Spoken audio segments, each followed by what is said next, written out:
All right, guys, we're going to rock and roll here on the show. Getting things up and running. Take a look at the screen for today's headlines, ladies and gentlemen. Take a look at the screen for today's headlines. Do us a favor, like and share that show. Like and share the show. Help us spread the gospel, please. Judah Whitcower, we got a lot of positive feedback on your storytelling from yesterday. I thought that was very good. Heard it this morning from the fantastic John Vermillion as well. Mm-hmm. Big fan of John and Andrew Vermillion. No doubt. Great people. We saw them today at Charlesville Sanitary Supply. Judah recounted a story of his temp experience, and by temp I mean very temporary. At where was it, Judah? Klockner Pentaplast. Where he worked a 12-hour shift. And that one 12-hour shift was all she wrote, right? Yep. That's all she wrote. I appreciate you sharing that story, Judah. I like when you dig into the well of stories. Who do you think is one of the best storytellers that's out there? Oh, that's a tough one. When you think stories, who do you think of? You think of Mr. Rogers. Mr. Rogers is a good storyteller, right? What makes a good storyteller? Let me know when we're live on the group if you can. I'm getting it ready. Oh, fantastic. Thank you, Judah. What makes a good storyteller, viewers and listeners? We'll talk about Mark Warner scaring the bejeebus out of college graduates. Mark Warner says 25% of college graduates are going to face unemployment in the very near future if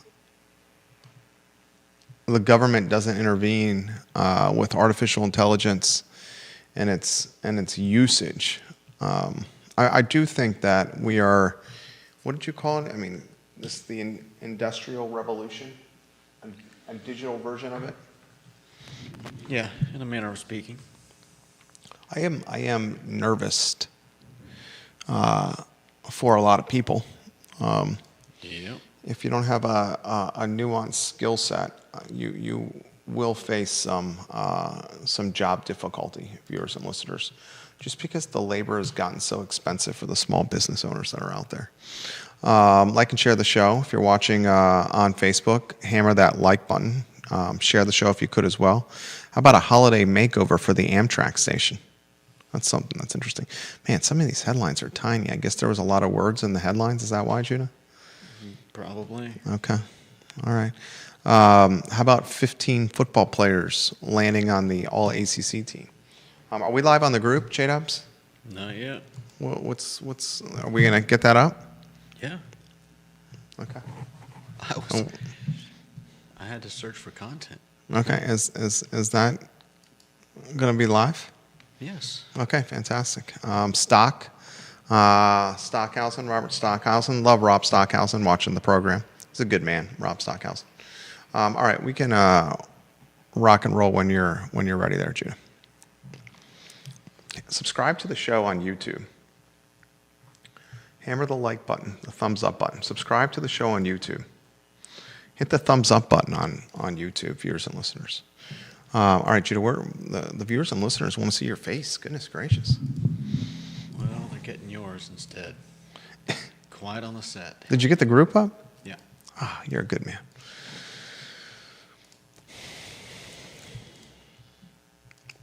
Might want to confirm. Are we live on Twitter? Check Twitter if you could. Welcome to the I Love CVille show, guys. My name is Jerry Miller. Thank you kindly for joining us on a chilly afternoon in downtown Charlottesville. It is Wednesday, and I looked at the weather app on my phone, and I was surprised when it said it was 42. It feels a lot colder than 42 degrees out there. It's been a good morning so far. Had a nice bit of time spent this morning with John and Andrew Vermillion at Charlottesville Sanitary Supply at their headquarters on East High Street. They're just great people, not just partners of the program, and you know we help them with certain aspects of their business, but just genuinely good people, John and Andrew Vermillion. I like being around good people. I like doing business with clients that are good people. And they embody that. A lot we're going to cover on the program. Bob Shada, thank you for watching the show. We appreciate you, Bob Shada. William McChesney, thank you for watching the program. Neil Williamson, the president of the Free Enterprise Forum, a couple minutes ago, sent me some intel. The county of Greene County, Greene with an E at the end, has been awarded a $12 million grant, $12 million in grant funding. Greene County receives funding for projects related to the White Run Reservoir. Greene County received word Monday that it was awarded $12 million in grant funding through the Virginia Department of Health, the VDH, to help pay for the raw water line and intake and pump station, two projects necessary for the White Run Reservoir. County representatives work closely with Senator Bryce Reeves and Delegate Nick Freitas to lobby for funding from the General Assembly toward water projects in the Commonwealth. The General Assembly approved $25 million in grant funding earlier this year with priority for Greene County and the town of Bowling Green. The funding is in addition to the $3 million allocated by the General Assembly in fiscal year 2025, bringing the total in grant funding for the project to $15 million. I'll tell you what, there are a few counties that are as strong right now from a future and upside standpoint as Greene County. You got to make sure Twitter's up and running. It is. You sure it is? Okay. You have in Greene Stanley Martin, who is a fantastic home builder and soon to be a partner of the I Love CVille network. They're building fantastic homes in Greene County. You have, of course, the AstraZeneca project in northern Albemarle County that is basically on the Greene County line.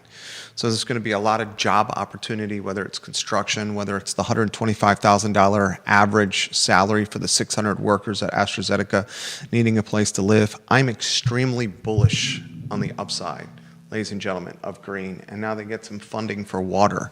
So props to the county that I think right now has the most upside of any in Central Virginia. I'm not saying it's the best economy. I'm not saying it's anything about the politics. I'm just talking about upside, momentum, and trajectory. Greene County I'm bullish on what's happening over there.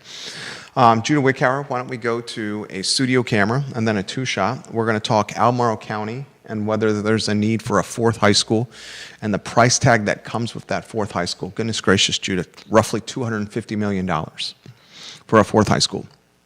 I'm on the side of the fence that we do need to build a fourth high school in Albemarle County, and that fourth high school needs to be in the northern feeder pattern, Forest Lakes, Hollymead, in that area. But $250 million is the price tag supervisors are already preparing taxpayers for. The money's going to have to come from somewhere. No doubt. We'll talk about that on today's program. We'll talk 15 Virginia football players making all ACC teams, including the starting tailback, Jamari Taylor, who is a first-team all-conference performer. We'll talk about the basketball team, UVA, and Ryan Odom play tonight, ESPNU, against Texas. Texas is a very good team. This will be a high-scoring affair, an up-tempo, get up and down the floor type of contest. We'll talk Amtrak and a holiday makeover. And how about 9 UVA deans authoring a letter? Goodness gracious, there's letters every single day. I think some people just want to, Have their name out there? Yeah. Yeah. There's 9 UVA deans that authored a letter saying we should absolutely pump the brakes on the UVA presidential hiring and search. Yeah. That no one should be hired right now. If I had to put an over-under on when this president would be hired, I'm going to say this is going to happen certainly when Spanberger's in office in 2026. And you don't think they're going to find one before then? You think we will? I think the people that are doing the job of actually looking for a dean are probably doing the best job they can, and they're not going to rush this to get it done before Spanberger comes into office. They're not going to slow it down specifically so that it doesn't happen until Spanberger's in office. I think they're just looking for the best possible candidate. Well, and you've got all these people involved that are like, I think there's a lot of there's so much politics involved about about whether it's a pick from the right or a pick from the left, and Just let the people do their job. Well, I will say this. If the Youngkinites, the Glenn Youngkin Army, if the Jefferson Council, conservatives, let's say conservatives, if there was in fact a coup or some backroom wheeling and dealing to oust Jim Ryan and to replace him with a conservative minded president, to reimagine the University of Virginia and align it more in a Jeffersonian or John Castine frame of mind, as opposed to where we are now, where some folks are saying it's woke is one word that's used. Yeah. It's out there. A lot of folks saying it's entirely too liberal. Well, Mahoney was saying that part of the reason he agreed to the deal was because looking through the website, the UVA website, and some of their ideals, whatever you want to call them, he said some of that stuff, nobody was even sure if that was just old website copy or if it was part of the DEI initiatives that were put in place under Ryan. And so there's, I think, a lot of uncertainty at UVA right now. Absolutely, tons of uncertainty, without question. The point I was going to make was if Youngkin and the Youngkinites and the Jefferson Council wanted to align the University of Virginia in a more conservative avenue with a hand-picked president, they have failed at doing that. Yeah, they had an opportunity. There was a window. There was Youngkin appointed members on the board, and that window has closed, if not shut completely. I think that would have been I think it would have ended up being a bad look. It would have rightly the faculty would have revolted. It would have rightly been called a pushing something through just to get fast it through. track. Yeah, absolutely. We'll talk some about the now 9 deans. And speaking of some of the people involved in this whole soap opera, today on the Downtown Mall, I saw David Toscano, the Virginia institution, and I saw Cree Dietz. Cree Dietz and David Toscano. They weren't together, but they were on the Downtown Mall. Cree Dietz looks like, and Cree Dietz is always dressed sharply. David Toscano is always dressed sharply. Cree Dietz looks like he needs to see a chiropractor. Man was having a hard time standing up straight and was shuffling his feet in painful fashion. Looked like he had lower back pain. But that's the beauty of downtown Charlottesville. Especially lower back pain ain't no joke. Lower back pain's the worst. Yeah. It's the absolute worst. All right, a lot we want to cover on the broadcast. I'd love to give some attention to Oak Valley Custom Hardscapes. If you need a custom hardscape built at your house or at your place of business, Oak Valley Custom Hardscapes is who you contact. They will help you imagine and design and build anything that meets your criteria, your dreams, your expectations. And the return on investment on a hardscape is not just financial, it's return on experience and quality of life. I'll get to John Blair's comment that's coming in a matter of moments. I saw John Blair yesterday. Always enjoy running into John Blair. $250 million. Let's put the first 2 lower thirds on screen. High school, Albemarle County. You already have Albemarle County supervisors, ladies and gentlemen, that are letting the community know that the price tag of a new high school in Albemarle County is going to run $250 million. And I am one who wants to prioritize, quality of life, amenities, resources before we prioritize more development. And we absolutely need a 4th high school. The area's population is growing. It's set to grow even more. The 3 high schools, Western, Monticello, and Albemarle High School, are at capacity and are only going to exceed capacity. A 4th high school is a must. Why we want to have this conversation with you is the price tag is somewhere between $230 and $250 million for this high school. And the money's going to have to come from somewhere. Yeah. And I think, I'm curious of your take on this. You jump in here. It's slam dunk to me in northern Albemarle County with all the density that's up there. Yeah. That seems to be where it needs to go. Where is the nearest school to Albemarle? On Rio.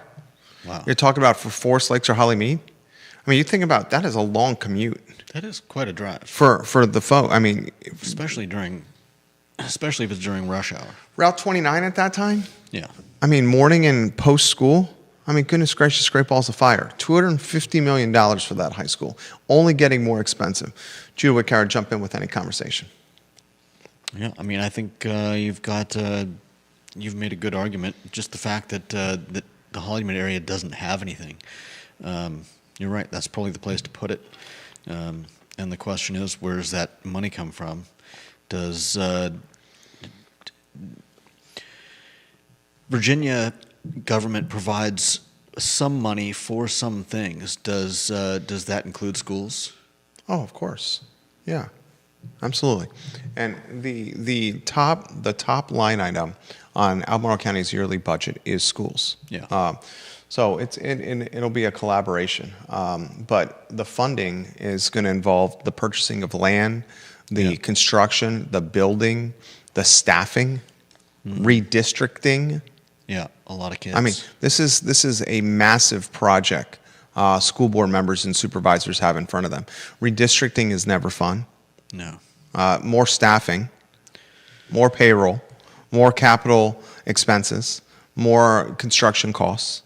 $250 million, viewers and listeners, is the number that's being thrown around right now, which is a startling number to me. But hey, it's high school, right? And it ain't cheap. Viewers and listeners, let us know your thoughts. Put them in the feed. We'll relay them live on air. Let's go to John Blair. He's watching the program. Again, I saw him yesterday, John. It was great to see you. He says, here's something interesting about the letters from the UVA deans. Apparently, McIntyre does not have a dean any longer. Somehow, in all of the chaos, I did not see much press at all about the former dean leaving the position in June of this year. Here's the press release. I did not know that as well, John. This is why we love the show. Crowdsource information. Then he shares a link from the McIntyre School and Nicole Thorne Jenkins concluding term as dean of the McIntyre School, and her term as tenure as dean has been marked by a period of rapid growth and innovation at the Commerce School. So the McIntyre School does not have a dean. That's a perfect segue into the next topic, Judah. 9 deans authoring a letter, signing a letter, co-signing a letter saying, pump the brakes on the search. Give them the who, what, when, where, why. I mean, it's the gift that keeps on giving. You're talking about from a content standpoint? I'm talking about UVA, and I don't know. You know, at this point, it seems like people just want to get in the news. It's an easy way to get your name out there, to write a letter to someone about something going on at UVA right now. So, anyways, 9 out of the 14 deans at UVA have now sent their letter to the Board of Visitors. They did this on Monday and requested that the board postpone the selection of a president, thinking that if a president is found and put into office the way things currently are, there will be a question of legitimacy. I don't think. Yeah. Why? Because there's not the appropriate number of board members on there? Yeah, probably. Because it's done right before Spanberger gets it in office? All of that. I mean, you could probably make up a reason and it would be close to accurate. Any number of reasons you could say that there would be legitimacy problems with a president selected at this time. But there are enough people involved. It's not just, despite what it may look like, I don't think it's just the Board of Visitors that's making this decision. They've got people from UVA that aren't part of the Board of Visitors. They've got all kinds of, I think there's a firm helping. Yeah, it's a headhunting firm. Yeah. Putting a short list together. There's a board meeting this week. They meet at the board's head multiple days. Perhaps some clarity will happen on the search. I don't think it's on the agenda right now. Take it from the other side. Who's going to want the job at this point? I mean, look at what Brian's gone through. Who would want the job? I'm sure there's someone out there. I mean, Jim Ryan joked being a school president is no way to make a living. No, And Jim yet- Ryan's making $1 million, has his housing paid for, Yeah. country club memberships, vehicles, team of people behind him. his own plane when he needs it, a UVA access. I mean, let's cut to the chase. It's still a very prestigious gig. It's just a time of turmoil right now for it. Yeah, definitely. I mean, somebody's going to take the job. It's not like universities have ever had a problem finding presidents or coaches or deans. Somebody's going to get the job. Somebody's probably going to do a good job. And it's just a matter of getting past all of the egos involved right now. Bill McChesney, the mayor of McIntyre, jokes there's no NIL for school presidents. Stacy Baker Patty watching the show. Lenny Kreitzer, thank you for liking and sharing the show. We appreciate you guys. Let's see what happens. BOV in sesh this week at the Borsad, the Board of Visitors. Let's see what happens there. Next headline, Judah Wickhauer, what do you got? Warner, Senator Mark Warner. Mark Warner running for a fourth term, so Mark Warner is doing his best to stay in the news. He was on CNBC today, and Mark Warner has said that college graduates could face unemployment. People in their 20s to 30s could face a 25% unemployment in the next year or two because of artificial intelligence. Go ahead. Is there a source for his information? Not that I doubt the truth of what he's saying. I fully believe that sounds plausible, but the fact that we're not hearing this shouted from more rooftops is... He's at the CNBC CFO Council Summit in Washington, D.C. Earlier today, Mark Warner told CNBC senior Washington correspondent Eamon Javers that he fears the unemployment rate among recent college grads could reach 25% over the next 2 to 5 years if the AI issue is not addressed. And he's working with Republican Senator Josh Hawley of Missouri on an effort to require data collection on AI-linked job losses. Warner said his biggest fear is not related to the recent layoffs from the corporate sector, but the jobs that will never be created. Either never created or the ones that have laid off will never fill again. 25% seems high, but we do know that AI is going to chop the legs out of a lot of people. Yeah. We've discussed this on past shows, the 2025, 2026 version of the Industrial Revolution, artificial intelligence. A digital revolution, if you are. Artificial intelligence revolution. It's a tool that can be used to make businesses better, but I think a lot of people in positions of power are going to think, oh, hey, this is going to save us a lot of money by doing the jobs that all these people are doing, without the understanding that this is they're just large language models.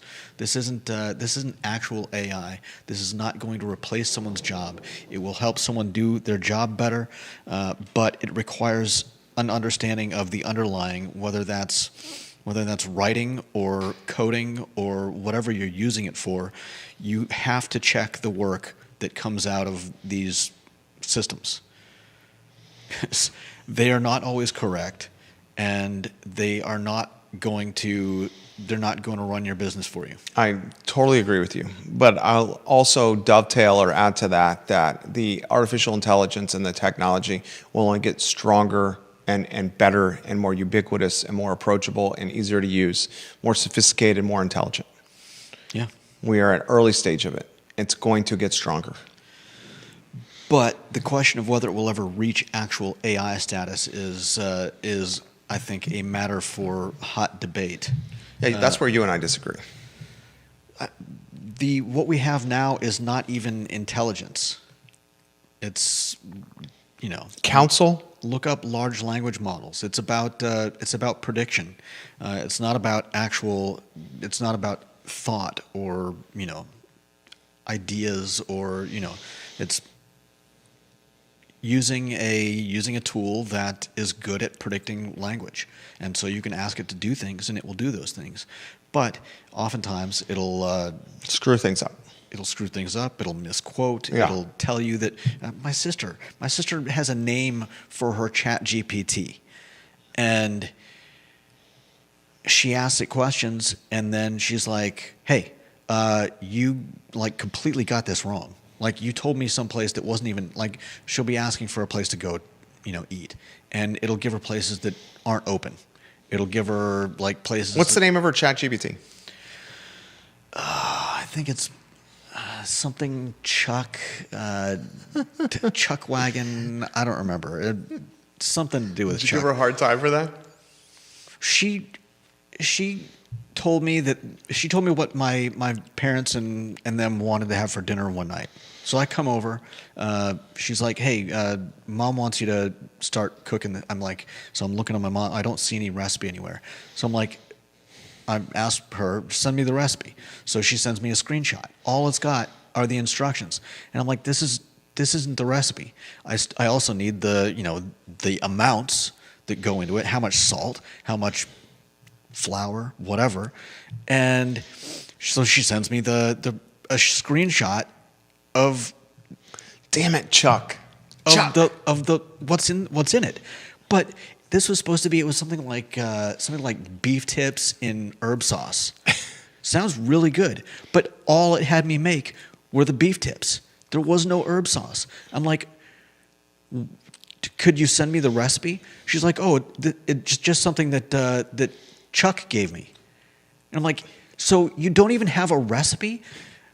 She's like, well, what was I supposed to do? I'm like, I don't know, go on Google and look for an actual recipe instead of asking this mental LLM, large language model, what to have for dinner tonight and not even giving me like what I need to make it. It's nuts. Like she didn't even think to look or double check or make sure that this was what we needed or that the ingredients were sane. Chuck. Next headline, Judah Wicker. Chuck. I don't like the name Chuck for the Chat GPT. To be fair, the beef tips were good, but they would have been a lot better With the herb mayo sauce. With the herb sauce. Yeah. Next headline. Charlottesville Amtrak. This is a feel good. Yeah. The Amtrak station. This is a group of Christmas flare decorations, holiday decor. Local garden clubs have gotten together, mostly women, a tradition that's gone on for 20 years, and it's a way of cheering up those who are traveling for the holidays. I think it's great, and it's part of what goes into making a community. Is people like this that are willing to put themselves out there and share. Why the Amtrak station? Because traveling. I doubt they would be allowed to go into the airport? Charlottesville Airport. Yeah. And I'm sure that Charlottesville Airport has their own decorating crew. The decor, the holiday decor is up on the downtown mall. Yeah. I'm a very much a Merry Christmas person and a Happy Holidays. I say both. The Christmas tree was named, right? It was. Was it Seb? Was that the winning name? No, Seb did not win. What was the winning name? Seb was the graffiti that's around town? Yeah. What was the winning name? I believe the name was Oatmeal the Third. Such a dumb name. It is an extremely dumb name. Oatmeal the Third is the name of the Charlottesville Christmas tree. It sounds like the person that made the list asked their 5-year-old or 6-year-old kid what would be a good name for a Christmas tree. Yeah. And put the results on the poll. I asked our 3-year-old son, when we get another dog, what do you want to call him? He looks at his plate. There was a Twix bar on it, half eaten.